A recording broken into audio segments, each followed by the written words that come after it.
In this video series, we're going to talk about DNA of the marketplace and how to interpret the DNA and how to present the DNA, both to buyers and to sellers. DNA stands for, is the market depreciating, appreciating, or is it neutral? And of course, a buyer's market, the properties tend to be depreciating as soon as you close on them. In a buyer's market, they'll probably continue to drop unless you can prove you actually stole this property. So a buyer's market tends to be depreciating, and a seller's market tends to be appreciating. So the day you put that property under contract, it probably is continuing to escalate because those market conditions continue to be favorable. The question is, how can you tell the DNA of a marketplace, if it's growing? What's one of the indicators? If it's growing or depreciating, just in a quick snapshot, that you can help sellers and buyers understand which way the marketplace is going. By doing this, also demonstrating a lot of knowledge to them that they're going to see as valuable. I was on a listing interview one time, and I showed the home seller that there were 53 houses for sale in the area, in his price point. The question is 53 high or low? We can't tell anything. That's only represents supply. And I asked the seller that question, and he said, well, you know, seems like a good market to me. Well, there was only one property under contract in his quadrant. 53 guys at the dance, one lady shows up. That's a bad dance for the guys, 53 to 1. And what happens is in a marketplace like that, we are in rapid depreciation. We're not in moderate depreciation, we're in a free fall. However, let's say there's 50 for sale in an area and there's 65 under contract. It's a large area, and you look at a certain price point of a school district or something like that, 50 available, 65 under contract.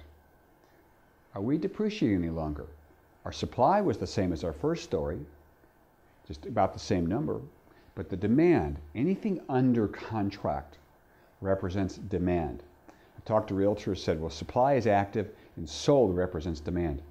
I believe the under contracts are real-time demand. Again, if you have 50 for sale and 65 pending under contract, that represents pretty much a snapshot of the last 30 days. We are probably in a pretty good growth market. We have 50 for sale and 50 pending. That's a seller's market. But let's say we have 8 pending, and again, we have 100 actives, about a 10 to 1 ratio. We're still looking at probably depreciation in there. So in your marketplace, if somebody said to you, there's 10 for sale in the seller's price point, in their close area, their price point, their area, there's 10 for sale, there's nothing under contract. Are we depreciating, neutral, or appreciating? How about this? There's 10 for sale, now there's 5 under contract. 10 still active, and 5 with sold signs on them. So you have 15 properties out there, and 10 available, 5 additional under contract, a 2 to 1 ratio. The question is that marketplace appreciating or depreciating? Well, again, in a market where it's about 2 to 1 ratio, we are definitely in some kind of appreciation, but probably moderate appreciation. I encourage you to have this discussion with other real estate agents or with loan officers to be able to say what represents in our area a depreciating moderate, depreciating significant, what's neutral, what is moderate appreciation or significant appreciation. And if you're at a brand, shouldn't we all agree upon this? You're at a kitchen table, you're talking to a buyer, you're talking to a seller. Shouldn't we agree with what represents a hot market, a cold market? Not just that it feels good, that the marketplace feels great and we have no concerns, but I want more information. Just quantify that for me.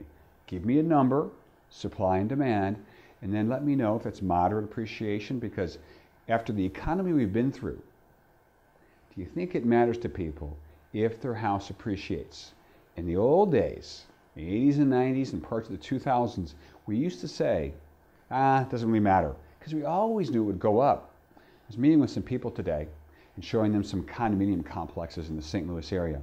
One was growing at 7.29% per year The other one was about 9.2% per year. Now, you could be in California or other parts of the country, say that's a conservative number, but here in the Metro West, the St. Louis area, 7 and 9% per year is really incredible, because we see subdivisions, what have you, at 2 and 3 and 4% per year. And that's it. So when you can double or triple that, that's really significant appreciation. But well, here's the thing we found in common. In the areas with 9% appreciation, they generally had more properties under contract that were available. The areas that were having around 1% appreciation tended to have much more actives and very few under contract. It all goes to supply and demand, and that's how we do the reading on this particular DNA indicator. All right, thanks for watching.